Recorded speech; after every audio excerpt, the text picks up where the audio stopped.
நீங்க அதிமுகவை சார்ந்தவர்களும் சவுக்கு பின்னாடி இருப்பாங்க, பாஜகவை சார்ந்தவர்களும் சவுக்கு பின்னாடி இருப்பாங்க, நாம் தமிழரை சார்ந்தவர்களும் சவுக்கு பின்னாடி இருப்பாங்க. அத்தனை பேரும் உதயநிதிய நீங்க personal damage, political damage, character damage என்ன வகையிலலாம் அதுக்கு சவுக்கை புத்தி புத்தி பாதுகாக்கிறது பாஜக, புத்தி புத்தி பாதுகாக்கிறது பாஜக. சவுக்குக்கு கொள்கை கோட்பாடுகளே கிடையாது. எப்படின்னா நீங்க அவருடைய பயோடேட்டா எடுத்தீங்கன்னா கள்ளக்குறிச்சி ஸ்ரீமதி வழக்குல திமுகவோடு நிற்கிறார். ரவிக்குமார்ட்ட 25 லட்சம் ரூபா வாங்கிட்டு ரவிக்குமார் கஷ்டத்தில் இருக்காருன்னு சொல்றாரு. இந்த பிரகாசை கொஞ்சம் தட்டி வைக்கிறார். ஆட்கள் அனுப்பிச்சு பிரகாசை கடத்துனாங்களா, அப்ப யாரோட இருக்காரு? திமுகவோடு இருக்காரு. அதன் பிறகு நீங்க வேலுமணிட்ட போய் சேர்ந்து வேலுமணிக்கு நெருக்கமாகி கோடிகளை குவிக்கிறார். மணல் கான்ட்ராக்டரை திமுக அரசு வேலுமணி கூட எனக்கு பாதி வருங்கிறார்.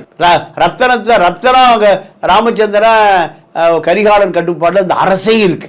ஐஜி சுதாகர இவர்கள் மாற்றுவதற்காக கரிகாலன் சொல்லி ஐஜி சுதாகர மாத்துறாங்க. மணல் லாரி பூரா முடியும் அசலா கார்க்க மாத்துறாங்க. ஆனா இதை சவுக்க டாமினேட் பண்றாரு. அப்ப எவ்வளவு வலிமையான நபர் பாருங்க.